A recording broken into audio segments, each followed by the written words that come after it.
What if you need your code to perform more than one task at the same time? Maybe you need to process dataset A, but at the same time also process dataset B. In cases like this, you can use nested loops. You might already be familiar with the for loop, which is used for instructing your code to perform the same task over and over again. But with JavaScript, it's possible to nest loops within other loops, so that multiple tasks can be performed at once. And there can be multiple levels of nesting too. Let's now examine a practical example where you might use a nested loop. Suppose you are creating a 2-week plan for the days Monday to Friday. You need to output each day number and the week it's associated to. So you have 5 days for week 1 and 5 days for week 2. Using a nested loop is the perfect way to achieve this output. Let me break it down for you now using an example with for loops. If we recall our example, we have 2 categories, weeks and days. The first loop, also known as the outer loop, will loop over the weeks. So an increment counter of 2 is required, and this is created with a variable named I. Then the nested loop will loop over the days. To do this, another increment counter is required, and this is created with a variable named j. Finally, the console log method is required to output the text with the values of I and j to the console. This code outputs 10 lines, week 1 and each day from 1 to 5, and then the same for week 2. However, you need to take care not to overdo it, as multiple levels of nested loops are not very performant. In other words, the more nested loops there are, the slower your code will run.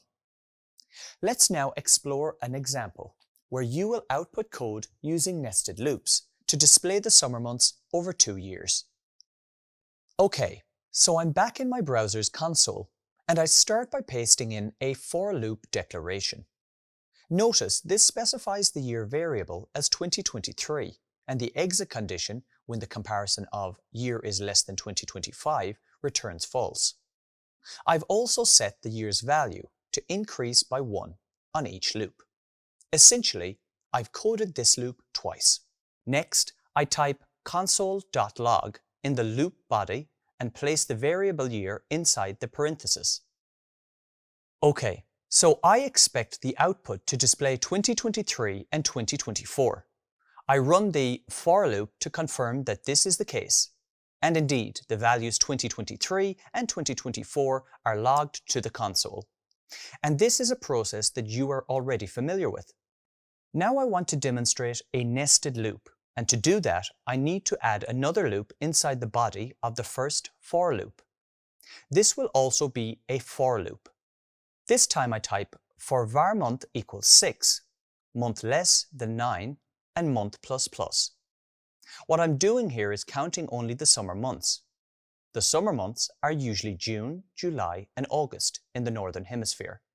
So that's month 6, 7, and 8. Notice that the counter will start at month 6 and it will keep checking if the numbers stored in the month variable are less than 9.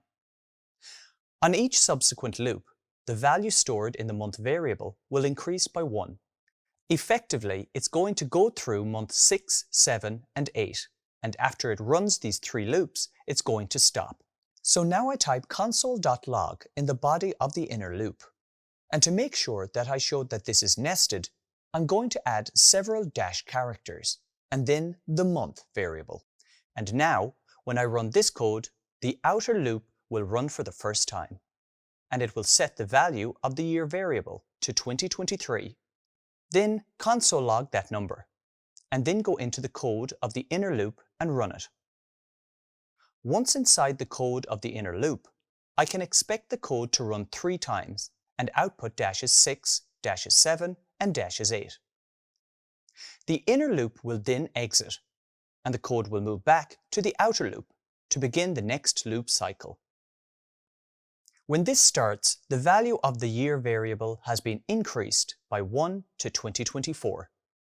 This still satisfies the condition of year is less than 2025. So the code logs the year and proceeds to the inner loop. JavaScript will go into the inner for loop again and rerun it. Once again, it will output 6, 7, and 8 again. And this code will continue this sequence displaying the year 2024 and the final 3 months of summer. Let me run the code now. And success! The code produced my predicted output. OK, before I end this video, let me demonstrate how to simplify the for loop. Instead of using these long variable names, I can just use I instead of year, and I can use J instead of the month. This makes the code easier to read. It might seem harder to understand because I'm using I and J instead of more descriptive names. But these variable names are standard practice in the development community and are considered a best practice to use. You have now learned about nested loops and the reason to use them. It's important to remember that while nested loops are an option for developers, they can be resource intensive. Nested loops can be used in instances where you need automated repetition of code. For example, sorting numbers from highest to lowest. A good developer writes code efficiently to maximize resources, and you are on your way to becoming one of them.